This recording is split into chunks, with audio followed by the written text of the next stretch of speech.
नमस्कार भावांनो बहिणींनो, आता करायचं आहे तुमच्या ताईला स्वयंपाक. शेवाची भाजी बनवते मस्त मसाल्यातली आणि थोडासा भात बनवते. आज काय तुमच्या ताईला उशीरच झालाय स्वयंपाक पाणी करायला.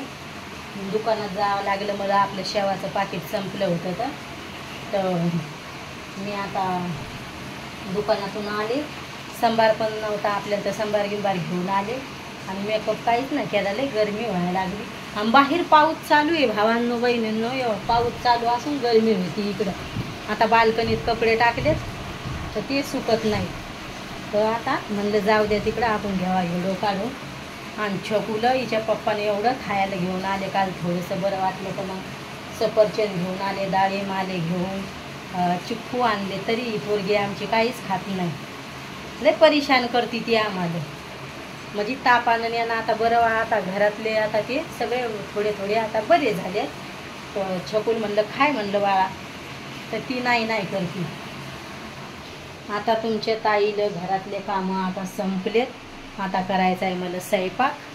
शेवाची भाजी बनवते. अंधारून येईल, आज पाऊस सुरू येतं. तर छकून मग म्हणणं आहे खायचं प्यायचं का काही का मग बरं वाटतंय. तर एवढे फळं आणले तिच्या बापानं तिला, तरी पण नाही खाल्ले. पाहिजे किती फळं आणले तरी आम्ही खाल्ले. त्याच्यातले 2-3 किलो फळं आणले होते त्याने. चिक्कून हे आणलं काढलं तर याचे फळं आणले होते हिला, तर ती काय खात नाही. हारसूबाईला तर सफरचंद, चिक्कू, केळं, पपई कोणचेच फळं खात नाही. तो खाईन फक्त काजू बदाम, बाकी कोणचेच फळं आवडत नाही त्याला. ना टरबूज, काहीच नाही आवडणार त्याला. टरबूज नाही आवडणार, केळं नाही आवडत, काही म्हणजे काहीच आवडत नाही. छकू दिदी केळं नाही खात, काय नाही. फक्त हारसूबाईला आवडतील तळीव वस्तू, समोसे आवडतील, समोसे, खमण, इकडं नाश्ता येते असं आवडते त्याला. सकाळी सकाळीच माझ्या भाषा यायचा न्यायचा व्हिडिओ कॉल आलता मला लय सकाळी. मामाला बरं वाटत नाही का तू, आपण आपली फिकीर कशी असतील या करायला. बरं वाटत नाही का तू मामाला. म्हणलं आता वाटतंय म्हणलं बाळा, आता म्हणून दाखव बरं मामाला. तर म्हणू लागले मामा ती मी किती खराब झाली. चालूच राहते माझ्या भावाच्या लेकरायचा फोन मला. आणि लहान्या भावाची तर लगेच लहान. आता तिला बरेच दिवस झाले व्हिडिओ कॉल नाही लावला, म्हणजे फोनच नाही लावला मी तिला. ह्या चॅनल चालवण्याच्या नांदात कोणाला फोन पण लावणं होत नाही जास्त. फोन नाही लावू वाटत, काय नाही असं. आपण आपल्याच याच्यात राहतो, घरातले कामं आवरा व्हिडिओ काढा. मग आई तरी किती म्हणत राहते ताई तू फोनच नाही करत. समोरूनच फोन येते.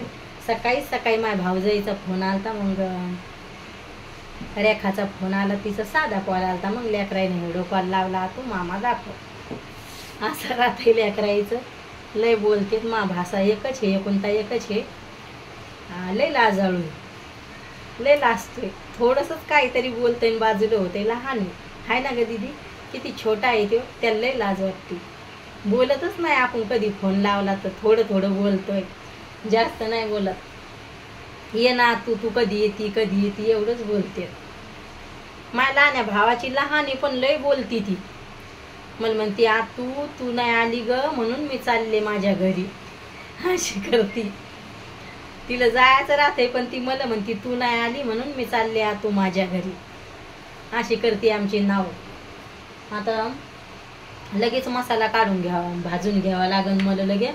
आणि लगेच पटपट जेवण बनवावं लागन, म्हणजे हारसूबाया येतोय लवकर, तर मग आवरणं लागन मला पटपट. आता हारसूबाया कालपासून यायला लागलाय नाश्ता करायला. त्याचे मित्र नाही राहिले, तो म्हणतोय मला काही सुरतला राहू वाटाना. असं चालू राहते भैयाचं, गावाकडे शिकायचं म्हणतोय. पाहू आता काय होतंय. तर एक शिटीनं कसं आहे लय धावपळीतली जिंदगी असते माणसाची. सारखं बाईच्या जातीनं घरात राहायचं. गावाकडे लय खुल्लं वातावरण असतं. मी माझ्या आई बाबाच्या घरी कधीच शिटीत जायला नाही, म्हणजे गाव सोडून जायलाच नव्हते. मग माहेर सोडून मी कधीच नाही. इथली मोठी झाली तरी पण आम्ही 4 भाऊ कुठंच जायला नव्हतं. आता याच्या पप्पा सुरतला एवढी, म्हणजे मी लग्न झाल्यापासूनच शिटीत, म्हणजे हे पहिलेच इकडं राहायचे सुरतला. तर नाहीतर मी कधीच शिटीतलं जीवन मला नाही आवडत. गावाकडचंच आवडतं. बरेच वर्ष मी सुरतला राहिले पण मला नाही आवडायला लागलं सुरतला राहायला. घरात राहावं लागतंय सारखं, घरात जर आपण थोडंसं बाहेर गेलं तर आपलं मन हलकं झाल्यासारखं वाटते. मी हर्षूच्या पप्पाला पण म्हणत राहते मला सुरतला राहायचं नाही म्हणून. पाय दुखायला लागतात, हे सारखं पायात आग होती माया. इकडच्या साबण सोड्यानं पण असं पावडरमध्ये कपडे घातले तर आग होती. मला कामाचे कपडे पावडरमध्येच भिजू घालावे लागते आणि मोठाले कपडेच पावडर भिजू असे घालत असते मी पावडरमध्ये भिजून. नाहीतर मी कधीच जास्त कपडे पावडरमध्ये भिजू घालत नाही. मोठाले ब्लँकेट चादरी हे धुवायचं असलं तर नाही लय हातात आग होती माया. ना ग छोकू दिदी किती तकलीफ होती मला इकडं. पायात आग होती भड भड भड भड लगे कधी पण लय आग होती. त्याच्यामुळं मग हर्षू भैयाला पण आता सुरतला राहायची इच्छा नाही. आता पाहू काय म्हणते हर्षूचे पप्पा. तर जर हो म्हणले तर मग लवकरच जाणं होणार आहे आमचं गावाकडं. पाहू आता. हर्षूच्या पप्पा शेती गीती आहे आमच्याकडे पण त्या शेतातले कामं येत नाही. त्याच्यामुळं मग ते पहिल्यापासून इकडंच होते राहायला. पण पाहू आता हर्षू भैया काय म्हणतोय. त्याचे पप्पा म्हणतात मी काय बळजबरी करत नाही लेकरावर. नाही म्हण लागलं तर निघले घरी असं असते त्याचा. म्हणतात मला बळजबरी करणं नाही आवडत लेकरावर. त्याची इच्छा नसली तर नाही. छकू दिदी तर 3 वर्षाची होती तेव्हापासूनच गावाकडे शिकायला. तर छकू दिदीला तर सुरतला करमतच नाही. आणि एक हे मी सुरतला लय जाडी होते गावाकडे मस्त पतलं शरीर राहते आहे ना. आमच्या लेकराच्या नाही. तुम्ही जर पासाल तुम्ही जर आमच्या छकूला पासाल ना तुम्ही हाप वसाल. एवढी आमची छकू दिदी वाळली झाली. पण तुम्हाला तर सांगेल व्हिडिओच्या सामने जास्त काही येत नाही ती. तर असं झाले आता लगे लय खराब झाली. आणि गावाकडे गेलं भावांनो बहिणींनो तर व्हिडिओ पण माही भारी येतील. तर मग मा विचार आहे डबल एक चॅनल खोलायचा. 2 चॅनल चालवेन मी गावाकडं. पण आपलं हे चॅनल फास्ट चालायला पाहिजे. मा वास्ट टाईम आता बाकी आहे. तर मग नाही हे पण चालावं लवकर म्हणजे स्वप्न पुरं होतं आहे आपलं.